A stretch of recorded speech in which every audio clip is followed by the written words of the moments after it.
औज़ुबिल्लाहि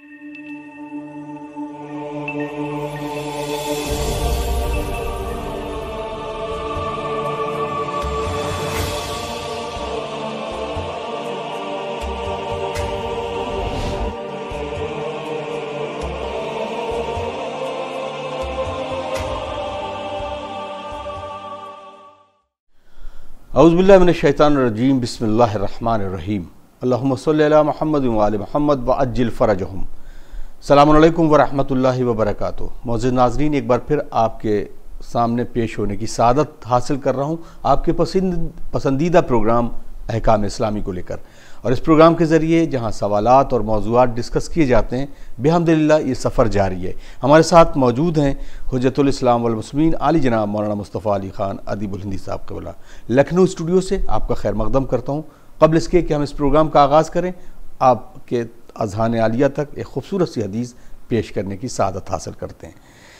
रसूल अकरम सल्लल्लाहु अलैहि वसल्लम ने फरमाया, क़यामत तब तक नहीं होगी जब तक हमारे बीच में से क़ायम हकीकी का ज़हूर न हो जाए। हम सब दुआ करें, परवरदिगार हमारे इमाम असर जल्लल्लाहु ताला फ़रजो शरीफ के ज़हूर में ताजील फरमाएँ और हम सबको उनके अवान अंसार में शुमार करें। इलाही आमीन। आइए आगा का इस्तक़बाल करते हैं और इस प्रोग्राम का आगाज़ करते हैं। अस्सलाम अलैकुम अस्सलाम व रहमतुल्लाह। हम डिस्कस करते हैं रोज़ सवालात और बहुत सारे। एक बड़ा खूबसूरत सा सवाल है, नुज़ा साहिबा का सवाल है। इन्होंने अस्सलाम वालेकुम वालेकुम अस्सलाम। इन्होंने सवाल के साथ साथ बहुत सारी बातें की हैं। इन्होंने कहा है कि हमारे रिश्तेदारी में एक रिश्ता लगा था, एक साहब के यहाँ एक होता है अक्सर के लोग रिश्ता एक दूसरे को लगाते हैं। सारे मसले बहुत ठीक थे, लड़का भी ठीक था, पढ़ा, एजुकेशन भी सब ठीक थी, फैमिली ठीक ठाक थी। लेकिन फैमिली बैकग्राउंड, अब बैकग्राउंड सुनिएगा, बड़ा ख़ास है कि बैकग्राउंड ये था कि उनके यहाँ ये कहा गया कि जब हिजाब का अगर कोई लड़की करती तो स्कार्फ तक तो ठीक है, अदरवाइज जो बहुत सारे हिजाब उस तरीके से होते हैं, ये लोग बैकवर्ड लोग हिजाब करते हैं। तो आजकल की जो मेंटालिटी है वो इस तरीके को कैसे इसको समझाया जाए और कैसे लोगों तक पहुंचाया जाए कि वाक़ईन हकीकी माने में आप कैसे अपने इमाम की मार्फत हासिल करेंगे। और मैं मासूमीन खुद खुसूसन जनाब ज़हरा सलामुल्लाह अलैहा ने जिस तरीके से तालीमात की है ख़वातीन के लिए और निस्वां के लिए, एक रोल मॉडल है।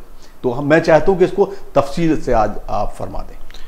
औज़ु बिल्लाहि मिनश शैतानिर रजीम, बिस्मिल्लाहिर रहमानिर रहीम, अल्हम्दुलिल्लाहि रब्बिल आलमीन व सल्लल्लाहु अला सय्यिदिना मुहम्मद व आलिहि तय्यबीन अत्ताहिरीन।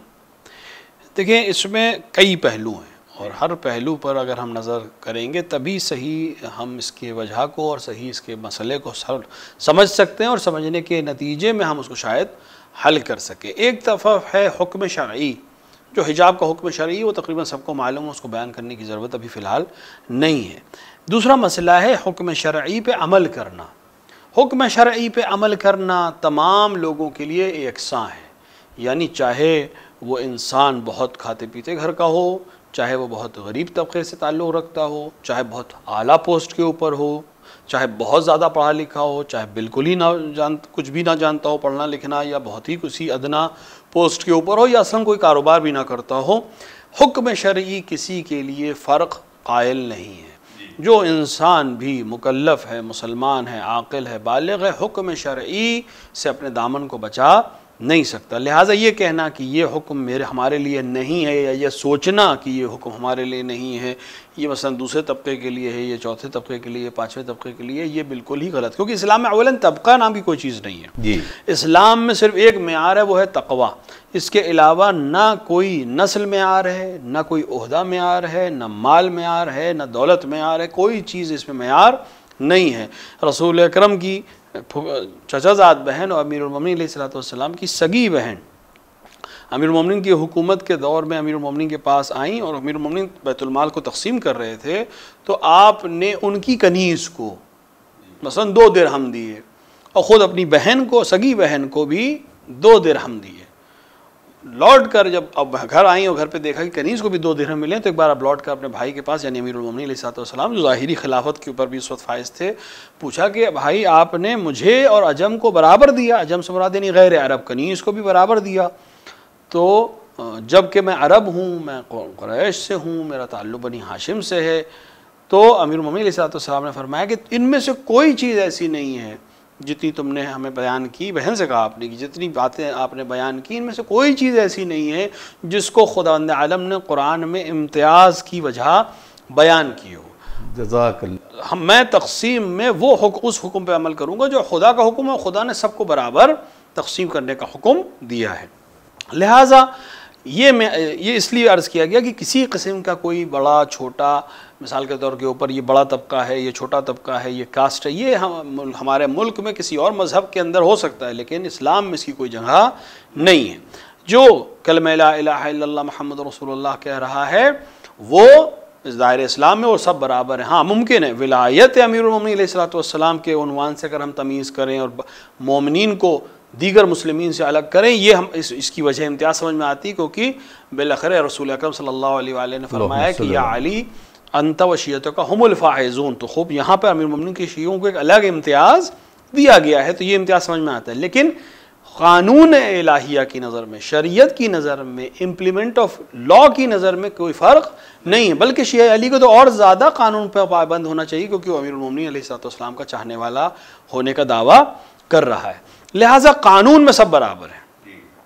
अब इस सोच की बात की जाए कि ये सोच कहाँ से आई कि जो हम अशराफ तबका है वो हिजाब करे ना करे, और मिसाल के तौर पर जो मिसाल उनके जहन में है कि जो पस्त तबका है वो हिजाब करे। ये सोच एक ऐसी सोच है जो सिवाय इसके कि हम ये कहें कि दुश्मन ने, गरब ने, यहूद ने, इसराइलियात ने ये चीज़ें हमारी कौम में दाखिल की। क्योंकि अगर असल को देखा जाए, अगर हम तारीख़ को थोड़ा सा गौर से पढ़ें तो हम इसका बरक्स देखेंगे।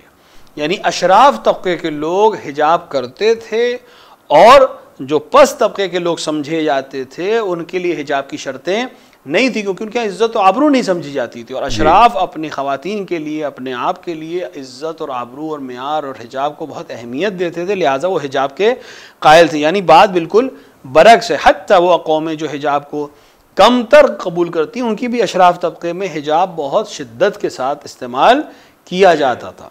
लिहाजा हिजाब इंसान को वक़ार देता है, हिजाब इंसान को अज़मत देता है। हिजाब का मतलब ही है कि कोई ख़ास चीज़ है, लिहाजा हर एक उसको हाथ नहीं लगा सकता, हर एक उसको नहीं देख सकता।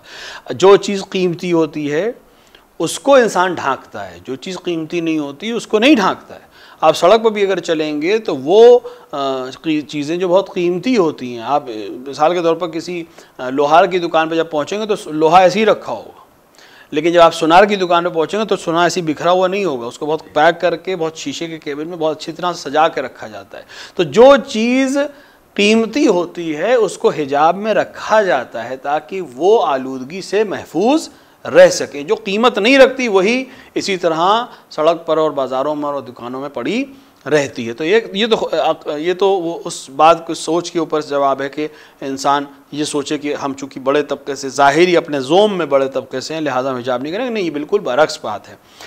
तीसरी बात यह है कि अगर ये दावा है कि हम शहज़ादी सलामुल्लाह अलैहा के चाहने वाले हैं और मानने वाले हैं, और इस सोच के साथ फिर अगर आप कंपेयर करेंगे कि हमारे यहाँ मिसाल के तौर के ऊपर छोटे तबके के लोग जो हैं हिजाब करते हैं, तो फिर आप बनी हाशिम को और अहले बैत अलैहिस्सलाम को आपकी नज़र में फिर इस तबके में रखा जाए। कौन है जो शहज़ादी आलमीन से ज़्यादा अजीम हो सकता है?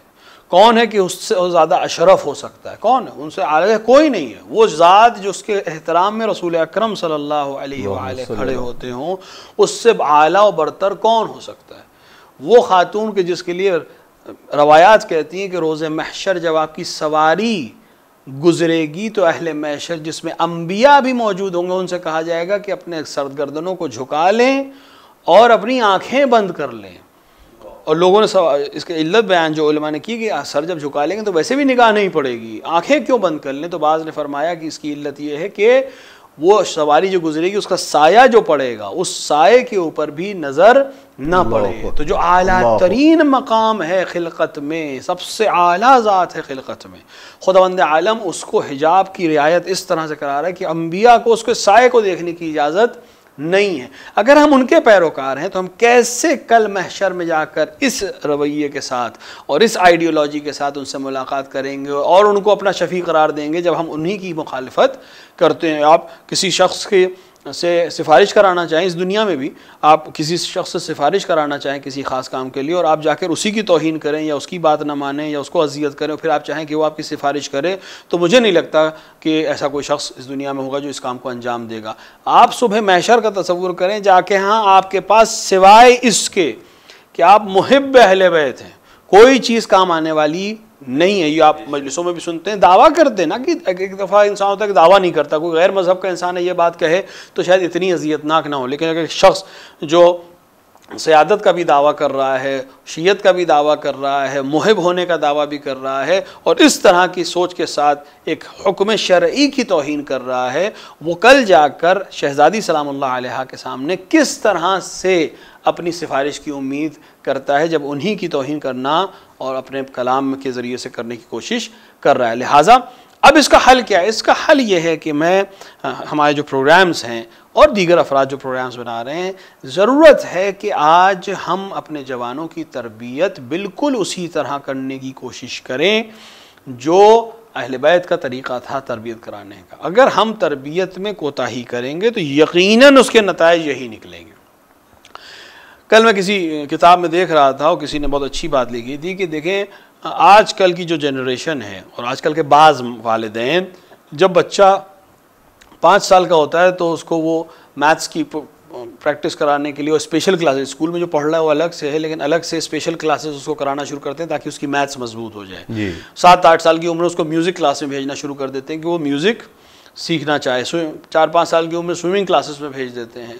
6-7 साल की उम्र में मिसाल के तौर पर क्रिकेटर बनाना है तो उसको किसी अच्छे स्टेडियम में किसी अच्छे कोच के हवाले कर दिया कि वो क्रिकेट खेलना सीखे। और इस तरह की आर्ट्स कोई करना चाहता है, 4 साल की उम्र उसके हाथ में पेंट और ब्रश पकड़ा दिया कि वो आर्ट सीखे, बाकायदा प्रोफेशनली सिखाना शुरू कर देते हैं। ये तमाम चीज़ें वो इसी एज से शुरू करते हैं कि इस एज में जब शुरू किया जाएगा तो ये अपने मैच्योर एज तक पहुँचते पहुँचते इस हुनर को सीख लेंगे। ज़बान सीखने के लिए 6-7 साल की उम्र की मुख्तलिफ ज़बानें सीख लें, क्योंकि इस वक्त बच्चा जो है वो सीखने के लिए ज़्यादा आमादगी रखता है। लेकिन जब आप उससे कहें कि इसको कुरान पढ़ाइए तो कहेंगे अभी छोटा है। जब आप उससे कहेंगे इस बच्ची को भी हिजाब कराइए तो कहेंगे अभी छोटा है, बाद में कर लेगी, अभी तो बच्ची है। तो जब दीन की बात आती है तो उनकी समझ में आता है कि बच्ची है या बच्चा है या छोटा है। जब दुनियावी उलूम की बात आती है या दुनियावी हुनर की बात आती है तो वो तमाम चीज़ें बिल्कुल वो सही एज लगती है, वो परफेक्ट एज लगती है कि नहीं यही एज है सिखाने के लिए। तो यही बात हमें समझने की ज़रूरत है कि जब ये दुनियावी चीज़ें समझने की ये एज है तो दीन समझने की भी यही एज है। क्योंकि एक बार आपने जब उसके तख्ते के ऊपर, उसके बोर्ड के ऊपर कुछ तहरीर कर दिया तो दोबारा उसको मिटा कर कुछ और लिखना बहुत ही मुश्किल होगा। आप ज़रूर उसको आर्ट सिखाइए, आप ज़रूर उसको स्विमिंग सिखाइए, आप ज़रूर उसको लैंग्वेजेस सिखाइए, इसमें कोई कबाहत नहीं, शरीयत इससे मना भी नहीं करती, कोई भी नहीं मना करता। लेकिन साथ साथ उसे दीन की वैल्यूज़ सिखाइए, उसको अहमियत सिखाइए। नमाज और रोज़ा और तमाम चीज़ें जब उसको आप अभी से बयान करेंगे तो जब ये ग्रोन अप होगा तो अपने आप ये दोनों चीज़ों का बैलेंस करना जानता होगा। इसे मालूम होगा कि मुझे कैसी नक्काशी करनी है, इसे मालूम होगा कि मुझे किस तरह से इल्म हासिल करना है, इसे मालूम होगा कि मुझे किस तरह से समाज में ज़िंदगी गुजारनी है। लिहाजा ज़रूरी है कि हम दीनी तरबियत को बेहतर करने की कोशिश करें और उस एज से सिखाना शुरू करें जो सीखने की एज है बाकी चीज़ों के। लिहाजा अगर आप ये तवक्को करते हैं कि जब बच्ची 9 साल की या 12 साल की हो जाएगी तब एकदम से वो अगले दिन से हिजाब करने लगेगी, या लड़का 14 साल और 15 साल का जब हो जाएगा एकदम से नमाजी हो जाएगा, ऐसा नहीं है। इसीलिए ताकीद हुई है कि 7 साल की उम्र से अपने बच्चों को नमाज़ पढ़ाना और हिजाब की रियायत कराना शुरू करो, रसूल अकरम से रवायत जो हुई है। इसीलिए कि ये तरबियती पहलू है। जैसे जैसे आप उसको धीरे धीरे तरबियत करेंगे वो अपने आप ग्रूम हो जाएगा, फिर उसके लिए परेशानी नहीं होगी। एकदम से आप चेंज करना चाहेंगे तो चेंज नहीं हो पाएगा। अब जब माहौल उसको ऐसा मिलेगा कि जो दीनी नहीं है, जिसके अंदर दीन की बात नहीं है, कुरान फहमी की बात नहीं है, अहले बैत के नाम पर सिर्फ मिसाल के तौर के ऊपर सिर्फ तारीख़ विलादत और शहादत पर नज़र और न्यास की हद तक महदूद है, तो जाहिर है कि इसकी तरबियत उस तरह से नहीं हो पाई और कल इसकी जहन में इस तरह की फ़िक्रें आ सकती हैं। लिहाजा ज़रूरी है कि हम अपने बच्चों की तरबियत पर ध्यान दें। जिस तरह दूसरों ने अपने मज़हब को और अपनी सोच को हमारे दरमियान सिर्फ मिसाल के तौर पर प्रोग्राम्स के ज़रिए से, स्कूल्स के ज़रिए से, कॉलेजेस के ज़रिए से राइज कर दिया, हम भी कोशिश करें कि हम अपने बच्चों को, अगर हम दूसरों को मुतासर नहीं कर सकते तो कम से कम अपने बच्चों को महफूज करने की हद तक उनकी तरबियत के ऊपर ज़ोर दें। तो ज़रूरी है कि वालिदैन ख़ुद अपने आप को मजहबी बनाएं इस लिहाज से कि अहले बैत अलैहिस्सलातु वस्सलाम की तालीमात पर ख़ुद अमल करें, अपनी फ़िक्र को अहले बैत अलैहिस्सलातु वस्सलाम की फ़िक्र के लिहाज से उसको मुंसजिम करें, उस फ़िक्र के मियार पर लेकर आएँ, अपने जहन की उपज को, अपनी बनाई हुई चीज़ों को, अपनी बनाई हुई रवायतों को छोड़ें, अहले बैत के बताए हुए दीन पर, अहले बैत के बताए हुए रास्ते पर चलें। तब हम उम्मीद कर सकते हैं कि ये समाज, ये फ़िक्र, ये जवान कल अहले बैत के पसंदीदा समाज की शक्ल में ज़ाहिर हो सके। बहुत बहुत शुक्रिया आगा। लेकिन क्योंकि आज हम इसी पे डिस्कस करेंगे, शुरुआत होती लोग, मतलब ये इसको हम अगर लफ्ज़ बेगैरती कहें तो शायद ये सही जुमला तो होगा, और सख्त होगा लेकिन होगा। लोगों के दरमियान इस तरह से बातें कैसे आईं? हम अपने मुल्क की बात करते हैं, जबकि बैरूनी मुल्क की बात अगर करें जहाँ मॉडर्नाइजेशन की बात होती है, टेक्नोलॉजी की बात होती है बहुत ज़्यादा, लेकिन अगर इस्लाम की हम बात करें तो उन्हीं घरों में जो यूरोप हैं और अदर्स कंट्री हैं उसमें इस्लामिक जो वैल्यूज़ हैं या जो इस्लामिक टीचिंग्स हैं उसको बहुत अच्छी तरह से पेश किया जा रहा है। हमारे यहाँ आज भी इसी तरह से बात है। और बच्चों की तरबियत के हवाले से आपने बात की, खुसूसन जब बच्ची सिने बुलूग की तरफ बढ़ती है तो उसके कपड़ों की तरफ ध्यान नहीं दिया जाता, और माँ बाप फ़क्रिया बयान करते हैं कि मेरी बेटी इस तरह के कपड़े पहनती है और इस तरह से। हम लोग अपर उसमें क्लास से आते हैं तो, और ख़ुसूसन जो मेरा सवाल वो ये है कि मैंने उलमाए दीन में भी देखा, जो ख़तीब हैं, जो बहुत बड़े बड़े ज़ाकिरीन, उनको मजलिस पढ़ते देखा, और उसी मजलिस के दरमियान ऐसे ख़वातीन को बैठे देखा जो बग़ैर हिजाब के, यहाँ तक कि वो अब सर पर अपने दुपट्टा भी नहीं ओढ़े होते। तो कहीं ना कहीं जो खिताबत है या जो उलमाए किराम है उनकी तरफ से भी इस पहलू को नज़रअंदाज किया जा रहा है। बिल्कुल, इसमें बिल्कुल कोई तकल्लुफ़ की बात नहीं है। किसी भी वजह से अगर कोई भी किसी मसले के ऊपर खामोशी इख्तियार कर रहा है और हुक्म शरई को नज़रअंदाज कर रहा है अपनी किसी वजह से, ज़ाहिरन वो जवाब दो, बिल्कुल जवाबगो होगा और उसको जवाब देना पड़ेगा कि उसने अम्र बिल मारूफ़ या नही अनिल मुनकर क्यों नहीं किया। ये आपने जो इशारा अच्छा किया, यूरोप का इशारा किया। यूरोप के जहन, जब हम ज़रा जहन जैसे आप कहें यूरोप, तो हमारे जहन में फहाशी और बेपर्दगी और इस तरह बेहयाई जहन में आती है। लेकिन हम यकीन के साथ कह सकते हैं, और जिन्होंने यूरोप में जाकर मुसलमानों से मुलाकात की हो वो इस बात की तायीद करेंगे कि यूरोप में, हत्ता हार्ट ऑफ यूरोप, पेरिस में और लंदन में और बेल्जियम में और इस तरह के ममालिक में जहाँ फहाशी और जहाँ पर उरियानियत अपने बिल्कुल आप समझ लीजिए कि एक्सट्रीम के लेवल पर है वहाँ, लेकिन जब आप मोमिनीन के मजमे में जाएंगे तो हाईएस्ट से हाईएस्ट क्लास की ख़वातीन भी इस तरह से हिजाब की रियायत करती हैं कि हम रश से देख सकते हैं कि क्या यूरोप में इस तरह से हिजाब किया जा रहा है। और आज जो प्रोटेस्ट है पूरी दुनिया में, यूरोप इतना हंगामा जो हिजाब पे बना रहा है वो इसीलिए बना रहा है कि मुसलसल वो देख रहा है कि इस हिजाब की वजह से उनके यहाँ तब्दीली आ रही है जी, क्योंकि उनके यहाँ वक़ार हिजाब की वजह से लोगों की समझ में आ रहा है कि उनका जो दीन है वो खातून को वक़ार नहीं दे रहा है, लेकिन इस्लाम खातून को वक़ार दे रहा है। इसीलिए वो हिजाब पे मुसलसल हमला करते हैं। मैंने शायद किसी और प्रोग्राम में भी अर्ज़ किया था कि जो आपकी मजबूत पॉइंट होते हैं, दुश्मन हमेशा उन्हीं पॉइंट्स के ऊपर हमला करता है, क्योंकि कमज़ोर पॉइंट्स को हटाना आसान होता है, मजबूत पॉइंट पर हमला किया जाता है।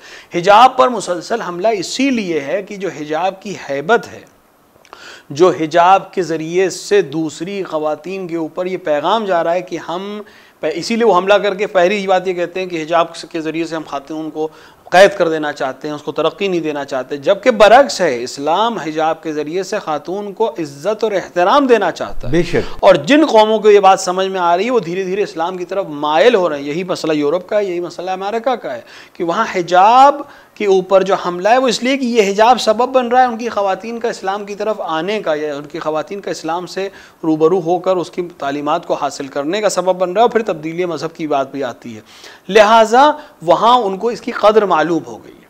दूसरी तरफ है, बहुत सी फैमिलीज़ हैं जिन्होंने यूरोप में इस चीज़ को देखा कि जब हमला हुआ, कल्चरल हमला हुआ या मजहबी हमला हुआ, तो वैल्यूज़ जिनके पास महफूज थी जी, उन्होंने अपने बच्चों को आसानी से बचा लिया। जिनके पास वैल्यूज़ महफूज नहीं थी, उन्होंने देखा कि उनके बच्चे ना इधर के रहे ना उधर के रहे, लिहाजा अगली नस्लों ने बहुत एहतियात की और अपनी वैल्यूज़ को बचाने की कोशिश की, क्योंकि उनको मालूम था कि ये हमले से ही बचा सकते हैं।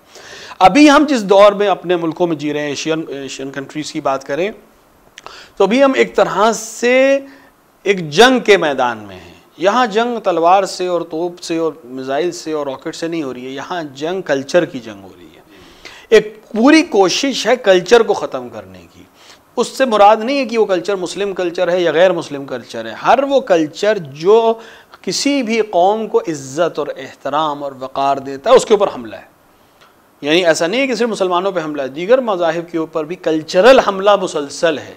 लिहाजा उनके भी जो उलमा हैं वो इस बात से परेशान है कि हमारे कल्चर पे हमला हो रहा है और हमें कल्चर की हिफाजत करना ज़रूरी है। एक हिंदुस्तानी अपने लिबास से अगर मोहब्बत नहीं कर रहा है या अपने मिसाल के तौर पर ट्रेडिशनल लैंग्वेज से मोहब्बत नहीं कर रहा है, तो उसका मतलब ये कि उसके कल्चर के ऊपर बहुत शदीद ज़रब लग चुकी है और उसके असर हमें दिखाई दे रहे हैं। लिहाजा हमें देखना पड़ेगा कि हम कहीं ऐसा तो नहीं है कि हम एक कल्चरल वॉर में हार जाने के बाद अपने आप को इस चीज़ में इज्जत समझें। कोई कल्चरल वॉर में हारने का मतलब यही है कि आप फिर उनकी चीज़ को अच्छा समझने लगे और अपने चीज़ को ख़त्म समझने लगे। चाहे ज़बान पे हमला हुआ, अब हिंदुस्तानी ज़बान बोलने वाला पिछड़ा समझा जाता है और बैरूनी ज़बान बोलने वाला पढ़ा लिखा समझा जाता है। ऐसा क्यों है? जबकि जब इल्म का ताल्लुक़ ज़बान से नहीं होता है। अगर वो ज़बान जानता है तो मसलन वो अपने बात को पहुँचा, ज़बान का हदफ सिर्फ इतना है, लेकिन एक ख़ास ज़बान जानना ही पढ़े लिखे होने का मेयार है, ये कल्चरल हमला है। लिहाजा उसका मुकाबला ये है कि आप ज़बान सीखें, ज़बान सीखने पे कोई पाबंदी नहीं, लेकिन उसको मेयार हक़ और बातिल, उसको मेयार बड़ा और छोटा नहीं बना सकते। वो सिर्फ एक मीडियम है अपने एक्सप्रेशंस को दूसरों तक मुंतकिल करने का, और वो किसी ज़बान से भी किया जा सकता है। लिहाजा ये एक हमला है मुसलसल, चाहे वो लिबास हो, चाहे वो फ़िक्र हो, चाहे वो बैठने का तरीक़ा हो, उठने का तरीक़ा हो, खाने का तरीक़ा हो। हमारे घरों में जो खाने का सिस्टम था वो तकरीबन तब्दील हो गया। लोग बैठ के नहीं, अब खड़े होकर खाना खाते हैं। लोग पहले, हमें याद है और अभी भी बहुत से बुजुर्गान ऐसे आपको मिल जाएंगे जिनके सामने अगर आप रोटी काट लेते थे ऐसी हाथ में लेके, मुंह से काट लें, तो उसको मना करते थे वो जी कि उसको टुकड़े करके खाइए, चबा के खाइए। आज तकरीबन बड़े छोटे सब उसी तरह से खाना खा रहे हैं जो यूरोप की एक ख़ास चीज़ है उसके तरीके से। तो इसका मतलब ये है कि कल्चर ने एक बहुत बड़ी ज़रब हम पर लगाई है, लेकिन आकिल वही है जो वक्त रहते संभल जाए और अपनी कल्चरल वैल्यूज़ को बचा ले। क्योंकि अगर उसने कल्चरल वैल्यूज़ को नहीं बचाई तो आप यकीन जाने ये हमला सिर्फ कल्चर पर या लिबास पर या खाने पर या बोलने पर नहीं है, ये असल आपके मज़हब पर हमला है। आज नहीं वो आपसे कुछ कह रहे हैं, लेकिन कल ऐसा यकीनन होगा कि जब आपकी कल्चरल वैल्यूज़ ख़त्म हो जाएंगी, आपकी उसके नतीजे में मॉरल वैल्यूज़ बदल जाएंगी, तो फिर नतीजा यही होगा कि हम मिसाल के तौर पर हिजाब जो है छोटा तबका करता है, एक फ़िक्र आएगी, फिर कल एक फिक्र आएगी कि ये तो बिल्कुल अलग सी चीज़ है, इसको हमें ज़रूरत ही नहीं है, और फिर इसका अगला हम मरहला नमाज पर होगा, फिर रोज़े पे होगा और फिर दीगर दीनी चीज़ों पे होगा। तो होना नतीजे वही, उन्होंने जंग का तरीक़ा बदल दिया है। पहले तरीक़ा था कि मुसलमानों पर या इस्लाम पर या किसी भी दीन के ऊपर डायरेक्ट हमला किया जाना, उनको ख़त्म करना।